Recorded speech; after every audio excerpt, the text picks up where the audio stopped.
This is Help Wanted, the show that makes your work work for you. I'm Jason Pfeiffer, editor-in-chief of Entrepreneur Magazine. And I'm money expert Nicole Lappin. On Tuesdays, Jason and I answer the helpline and help callers solve their work problems. And on Thursdays, I give you one way to improve your work and build a career or company you love. And it starts now. Do people trust you? Could they trust you more? We often have binary answers to this. It's either yes or no. Yes, they trust me. Yes, they don't. But trust doesn't actually work like that. Trust is a gradient. And once you appreciate how it works, you can build and maintain trust in smarter, more careful ways. It's a concept called the trust battery. Today, I'll show you how I use it and how it can help you build better relationships professionally and personally.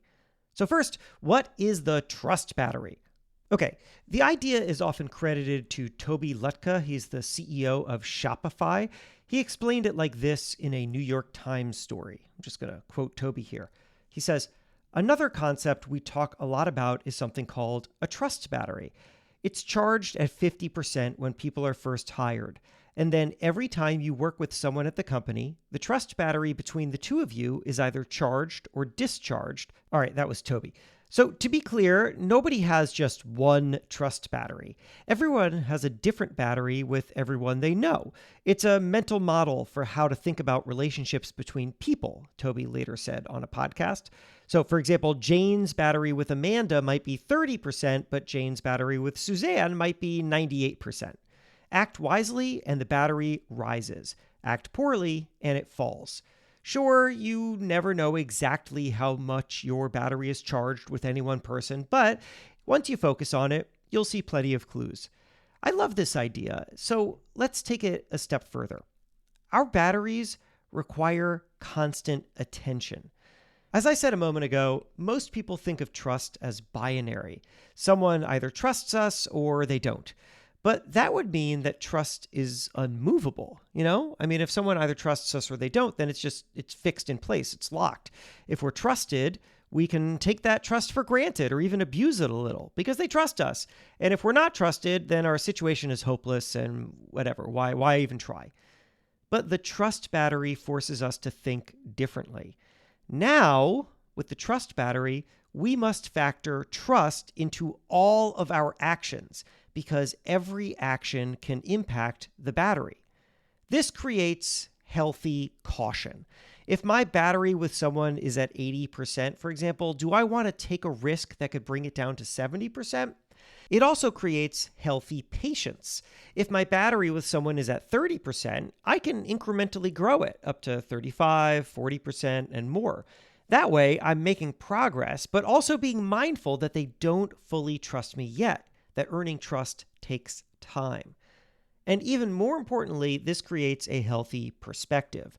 The trust battery forces you to consider what really charges or drains the battery, and whether you are unnecessarily holding yourself back because you just have assumptions about what changes the battery. Now, that last part is tricky, and to be frank, I'm still learning it myself. So here's why.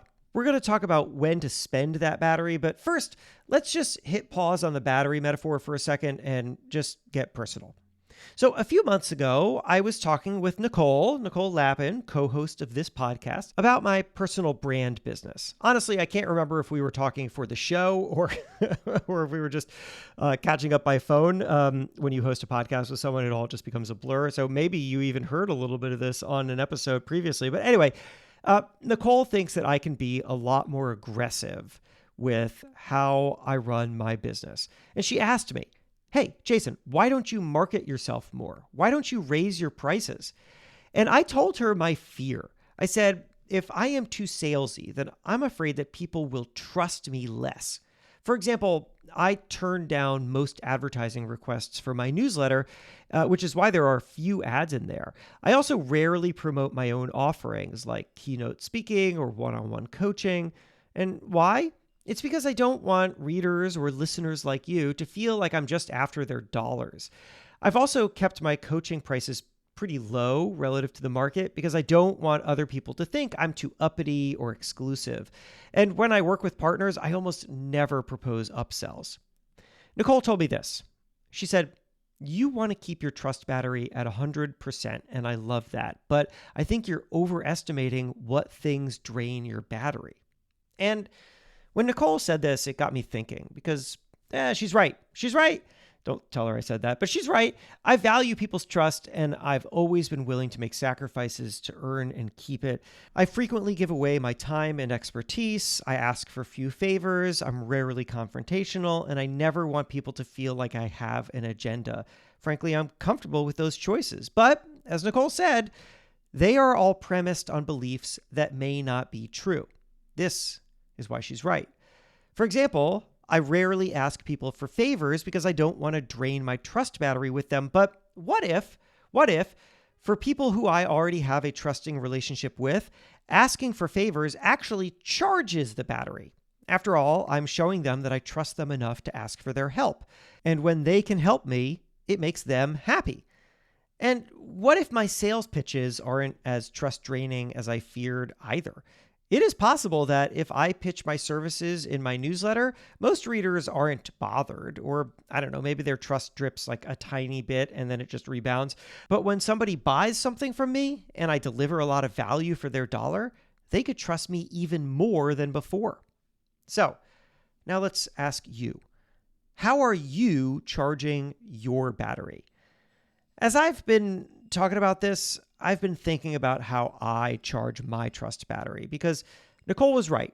I really, truly want to keep my batteries as close to 100% as possible, which isn't always easy and it isn't always possible, but I try. So I asked myself, what works? What do I aspire to do best? And I came up with 18 ways that I recommend building trust. So maybe they'll help you. I'm going to just read them out here. 18 of them. Number 1, give with no expectation of a return. Number 2, ask deep questions and honor people's answers. Number 3, assume good intentions. You know what? It's annoying to say all the numbers, so I'm just going to rock through them here. All right, 4 to 18. Here we go. Be curious and genuinely interested. Be responsive. Be reliable. Be communicative. Be patient. Be additive. Be predictable. Recognize other people's priorities and prioritize them. Recognize other people's concerns and never inhabit them. Recognize where people are coming from and meet them there. Never be reckless. When there's an opportunity to be kind, even in small ways, be kind. When there's an opportunity to be cruel, even if it's tempting, always pass. If someone needs time or space, give it to them. And finally, trust them too. Every day, you have multiple chances to charge your trust battery. All it requires is your energy. And that comes from my newsletter. It is called One Thing Better. Each week, one way to be more successful and satisfied and build a career or company you love. It is a companion to Help Wanted. I read them here on Help Wanted every week, so stay tuned for that. But if you want to get them a few weeks earlier in readable format right there in your inbox, just go to onethingbetter.email. That is a web address, so just plug it into a browser, onethingbetter.email. And I hope that me pitching this to you didn't drain your trust battery or my trust battery with you or whatever. But you know what? I don't think it did. I think Nicole's right. I think maybe you'll subscribe to my newsletter and you'll love it and you'll trust me even more. Help Wanted is a production of Money News Network. Help Wanted is hosted by me, Jason Pfeiffer. And me, Nicole Lappin. Our executive producer is Morgan Lavoie. If you want some help, email our helpline at helpwanted@moneynewsnetwork.com for the chance to have some of your questions answered on the show. And follow us on Instagram at Money News and TikTok at Money News Network for exclusive content and to see our beautiful faces. And maybe a little dance. Oh, I didn't sign up for that. All right, well, talk to you soon.